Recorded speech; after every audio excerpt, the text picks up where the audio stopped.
This is just, I don't even know anymore.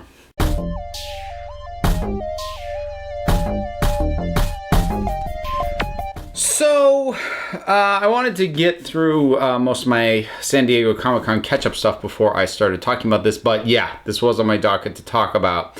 James Gunn was very suddenly and unceremoniously fired. He was in the middle of, I believe he's still in the writing stage on Guardians of the Galaxy Volume 2. He might have finalized the script. They might have been working towards pre-production, but or Guardians of the Galaxy Volume 3. But he, he's gone. And I mean, this was his franchise, effectively. He built this into what it was. It's an entire, very popular corner of the Marvel Cinematic Universe. And of course, the question now becomes, why? And that was my immediate question, because it was so sudden and so swift. My gut sinking instinct was, oh crap, there's a physical assault story. There's a sexual harassment story. Something like that came out. And I wasn't completely far off in that instinct, but that's not what happened. So basically what happened was a number of bloggers combed through his Twitter feed.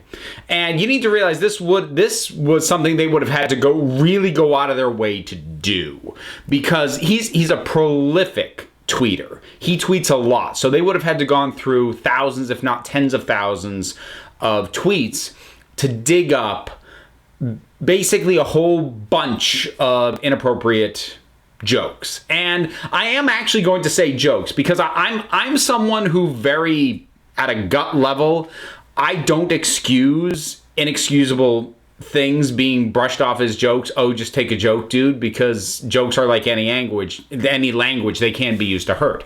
But I am going to be very clear that even with me coming from that position, I do feel these were very clearly jokes, but they were absolutely in poor taste. There were a lot of pedophilia jokes and joke remarks that he himself liked young boys. Now, there's no evidence that he does. This isn't a Jared from Subway kind of situation, but this was something that he very casually joked about on multiple occasions. I don't know how many tweets there were. I read about a dozen of them. Now, the thing is, as I said, they had to comb through his Twitter feed to find these, because the ones that I saw ranged in dates from 2009 through 2012. Now, interestingly, the most recent one, again, of the ones that I could find that have been dug up, was July of 2012. He was hired to start working on Guardians of the Galaxy Volume 1 in September of 2012. So all of this predates his employment by Marvel and Disney. So, but sort of, here's the thing. I've been really kind of torn on this in a lot of ways, because first of all, let me be very clear about one thing. This is not a free speech issue. He made his speech. He was free to make his speech. Freedom of speech does not mean freedom of the consequences of what happens when you say these things. He had the freedom to say them. He said them. They were on Twitter. And now there were consequences from that. So this is not a freedom of speech issue. So anyone who's going to be flooding my comment feed with that, it's not. It's just not. You are free to say whatever you want, and people are also free to respond to the things you say, including firing you if they are your employer. So that's the first thing. That's what this absolutely is not. But the reason I find myself torn is that honestly, I am not going to defend any of these tweets, not even on the basis of it was a joke. While I will acknowledge that these were clearly jokes, they're in incredibly poor taste. I don't think they're funny. They're offensive. I'm not going to defend any of these things. The other thing I'm going to set aside, although I'll acknowledge here, is that from what I could find, the people who dug this up were a number of conservative pundits. Now, I don't want to drag politics into this overtly, but I feel the need to acknowledge the fact that James Gunn is a very outspoken critic of Trump and of the GOP in general, and the people who dug through his feed to find this stuff are very decidedly on the opposite end of that. So it's hard to argue that this wasn't a hit job. Like I said, they would have had to comb through thousands upon thousands of tweets from 6 years ago plus to find what they found. Like I said, I'm acknowledging that here, but I'm also setting it aside because regardless of who found it and what their motivation was for finding it, it's still real. It's not doctored. It's not faked. This isn't a Project Veritas situation where it's a heavily edited video to make it seem like he said something he didn't say. These were his exact words that they found and presented. So regardless of their motivation, what they found was real. So I have to set that aside as well. So that leaves me with what he said, but also when he said it. So the reason I find myself torn on this is I find it difficult to defend his continued employment in the light of these kinds of comments. If they were being made while he was being employed by somebody. And I'm not saying this in terms of anything you did before you were employed by someone who's offended by something you did prior to that is somehow off the table. I mean, new information can come to light and they can, find out something that you used to do prior to you being employed by them, and they're within their rights to get rid of you if that makes them uncomfortable, or in the case of a large global company like Marvel and Disney, if it is bad for their image. They're within their rights to do that. But the thing is that in this case, what was dug up was just words. Like I said, it happened so quickly, I was expecting this to have been charges of physical assault. And it wasn't. And for something that was ultimately just words, and again, very bad jokes, very poorly, I didn't find any of these funny. And even if you found them funny, they're unquestionably offensive and in poor taste. But still very clearly jokes. And so just words, and not even words where it's like him, saying racist things, of him, saying homophobic things. Now, there was one transphobic one. I need to acknowledge that. Most of them had pedophile natures. There was a transphobic one, which I didn't like seeing. But again, clearly intended as a joke. A bad joke that didn't land, but a joke. And the other thing is, James Gunn himself, and the thing is, you look at his public profile, and I actually do believe him. I'm very measured. I'm very selective on when I believe in trouble celebrities with what they offer as an explanation. I always look at the context, because I'm never going to take these people at their word flat out, even the ones I like, because look, you're in a situation where you're in trouble and you're trying to get out of it. I need to scrutinize whatever it is you say that you're trying to get out of trouble. So what he said, and again, my knowledge of him, and I knew about James Gunn as a director, as a creator, before he was doing Guardians of the Galaxy. I saw Super not long after it first came out on DVD, and I knew about his work on Troma. But I'm gonna kind of come back to that.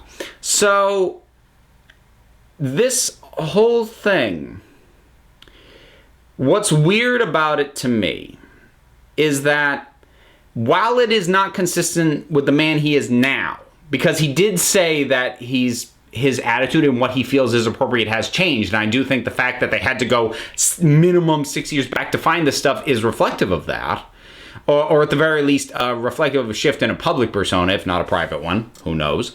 But who he is now does not appear to be who he was then, which is what he said. And I do believe him for that.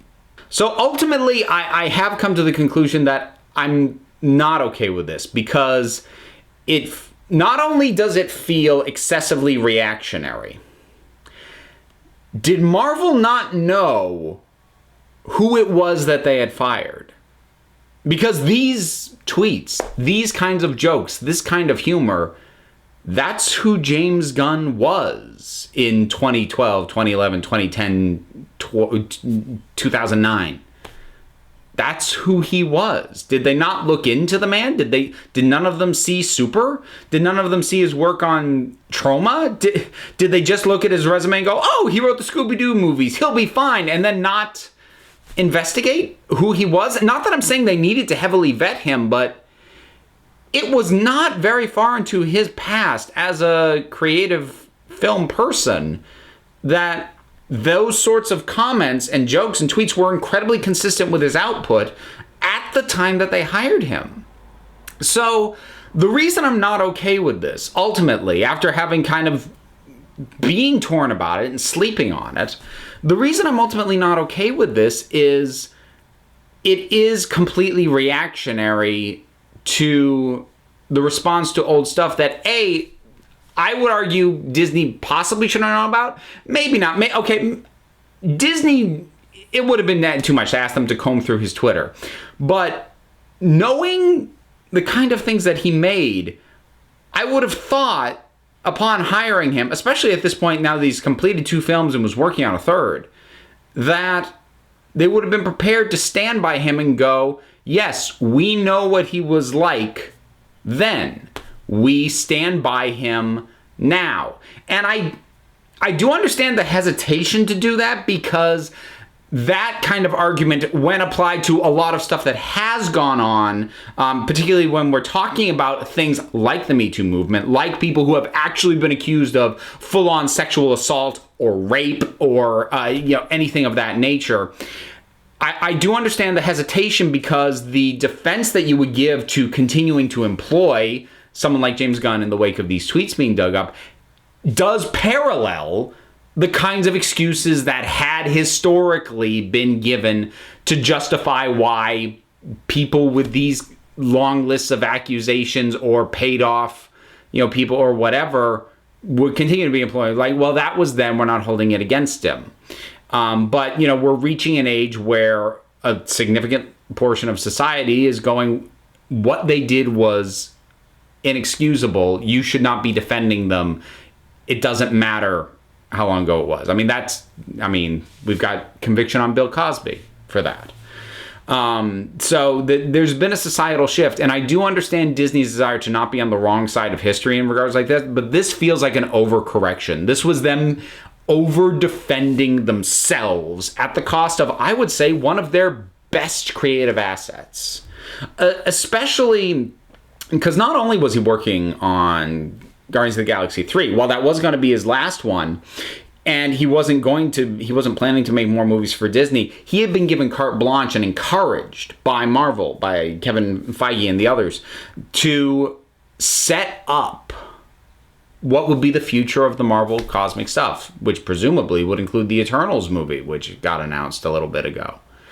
So they asked a lot of him and dismissed him very, very quickly.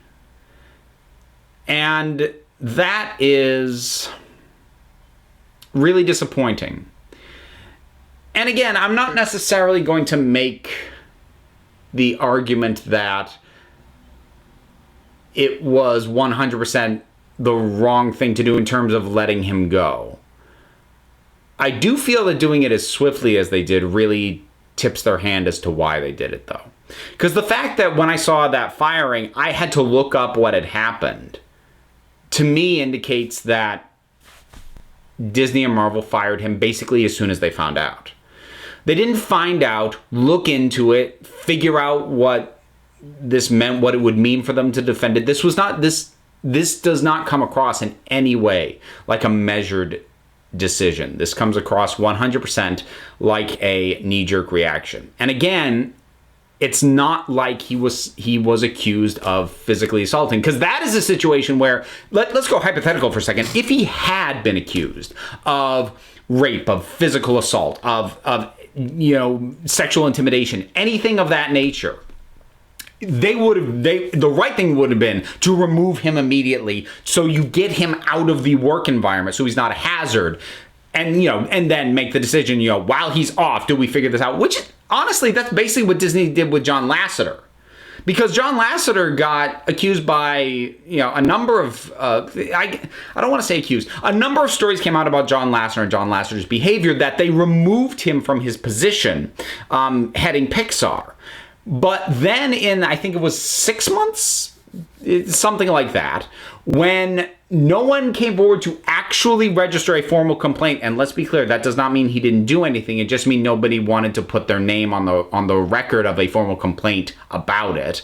But because no one did make a formal complaint, they brought him back in a different position, and he's being monitored. He went through training, did all these things. But they removed him quickly, which was the right thing to do. Here, they not only removed him quickly when, so far as I can tell, nothing about these tweets indicates that he was a threat or a hazard to anybody other than Disney's image, and fired him. Not, we're taking him off this, give us a little time, we're going to figure this out. Like, gone. It's that fickleness that I find kind of professionally offensive. There was no professional courtesy granted. And professional courtesy is not automatic. Professional courtesy, A, should be earned, and B, if what you do is atrocious enough, professional courtesy can be disregarded, and should be. But he did more than enough to earn some professional courtesy. And as far as what has come out at the time that I'm recording this, I don't feel justifies an immediate firing. And I probably wouldn't be so annoyed if there had been more time. If I knew this was a choice that Disney came to as something other than just, trouble, dump him. I think that this is a decision that they're going to regret greatly down the line. For a multitude of reasons. I think they're going to regret his loss on the film. Even if they keep his script and have somebody else direct it, I think we're going to feel the difference. I think they're going to deal with probably a hefty amount of backlash for the swiftness with which they did this. And yeah, I think that's just where I land. So until and unless something else comes out, the short version is, James Gunn said some very stupid and some very offensive things between 9 and 6 years ago, which were consistent with his public persona at the time. A public persona that I feel Disney was, or at least should have been, aware of at the time they hired him. And he has not behaved, made those kind of statements, or made those kind of jokes since having been employed by Disney and Marvel. So I feel that the swiftness with which he was dismissed is inappropriate. So there we go. I feel like I just summed up in maybe 30 seconds what I've spent, I don't know, maybe 20 minutes rambling about. God, I drag on. Part of it is that, oftentimes, I don't know 100% what I'm going to say when I sit down to do these. I'm actually working it out as I'm talking sometimes, because sometimes talking about it out loud to you folks is how I get a firmer sense of what my feelings actually are, because sometimes I have to hear myself and where I put my emphasis and what's actually getting me upset, get it out of my head and get it out, and then it firms up a bit better. Anyways, the whole James Gunn being fired thing. What are your thoughts on it? Whatever they are, drop something down in the comments. Let's talk about it. There's all the stuff to do. I won't list it. I do have a Patreon. That's the big one. But links to that and a bunch of other stuff is all down in the description. So until next time, this council is adjourned.